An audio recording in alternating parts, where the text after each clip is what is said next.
레고랜드 채무 불이행 후폭풍이 지금 거센 상황이죠. 어제 정부가 긴급회의를 열고요. 얼어붙은 채권 시장을 풀기 위해서 정부와 한국은행이 무려 50조 원 이상의 자금을 풀겠다고 발표를 하기도 했습니다.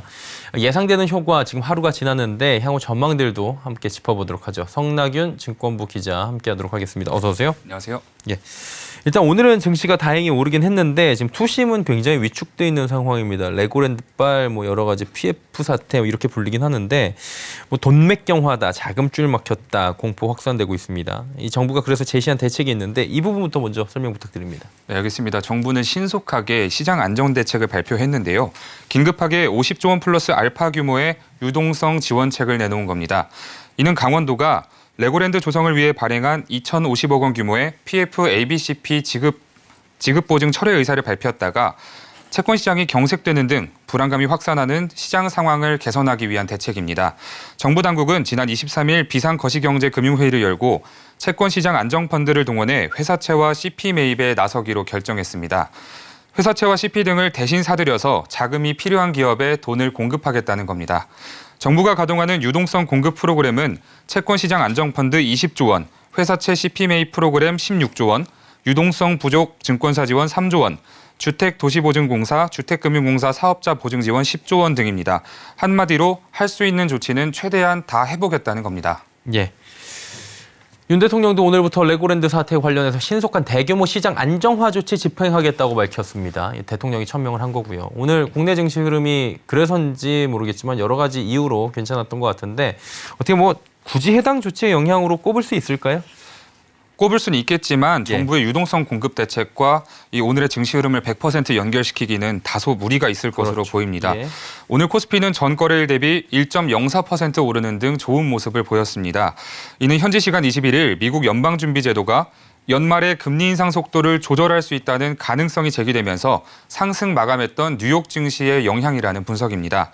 월스트리트 저널은 지난 21일에 연준이 11월 연방공개시장위원회에서 또 한 번의 0.75%포인트 금리 인상을 단행한 뒤에 12월에는 인상폭을 0.5%포인트로 낮출 가능성이 있다고 보도했습니다.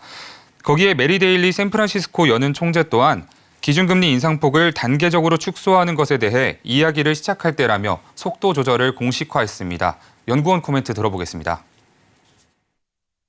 계속 자이언트 스텝을 밟아 나가는 게 아니라 빅스텝으로 전환될 수도 있다는 이야기가 있었습니다. 그래서 그 부분을 이제 미국 시장도 반영을 했었고요. 우리나라 시장도 좀 좋게 반영하고 있는 중인 것 같습니다. 예, 여러 가지 이유가 있었던 것 같은데 레고랜드로 다시 좀 돌아와 보도록 하겠습니다. 레고랜드 사태는 증시에 악영향을 지금 주고 있다. 이거는 기정사실인 거죠? 맞습니다. 증권사와 중소형 건설사들의 유동성 우려가 커지면서 국내 증시에도 악재로 작용하는 모습입니다. 관련 업종인 건설업 지수는 지난 한 주간 5.12% 급락했고 증권업 지수도 3.61% 떨어졌습니다. 금융투자업계는 레고랜드 사태로 촉발된 자금 경색 여파가 당분간 채권 시장을 위축시킬 수 있다고 분석하고 있습니다. 채권 전반에 대한 투자 심리가 악화되면서 상대적으로 크레딧 위험에 노출되지 않은 국채에도 부담이 가중될 수 있다는 전망입니다. 공동락 대신증권연구원은 지난해 8월부터 1년 이상 기준금리 인상 사이클이 진행됐음에도 환율과 대외 유엔을 겨냥한 기준금리 인상의 여파까지 고스란히 더해져서 채권 투자와 보유에 대한 욕구가 크게 취약해졌다고 설명했습니다. 이어서 누적된 국채금리 상승에 최근 불거진 자금 경색과 크레딧 시장의 위축은 단순히 해당 영역에서의 충격이 그치지 않고 전체적인 채권에 대한 투자 심리에도 악영향을 미칠 수 있다고 분석했습니다. 예. 시장 상황이 녹록치 않다 보니까 정부가 빠르게 대처한 건데요. 이번 시장 안정화 대책, 결국엔 레고랜드발 위기의 소방수 역할을 하기에 충분할지가 궁금한데 어떻게 봅니까? 전문가들은 이 채권펀드 재가동 등 금융당국의 대책이 급격하게 위축된 투자 심리를 완화할 수 있다고 평가하고 있습니다.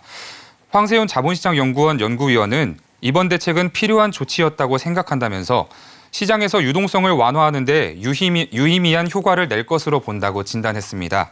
다만 완전한 크레딧 시장 회복에는 한계가 있고 시중금리 상승 국면에서 자금 경색이 발생한 만큼 유동성 공급과 인플레이션 억제라는 이 두 가지 숙제를 모두 해결해야 하는 상황이라는 목소리도 나옵니다. 전문가 의견 들어보겠습니다.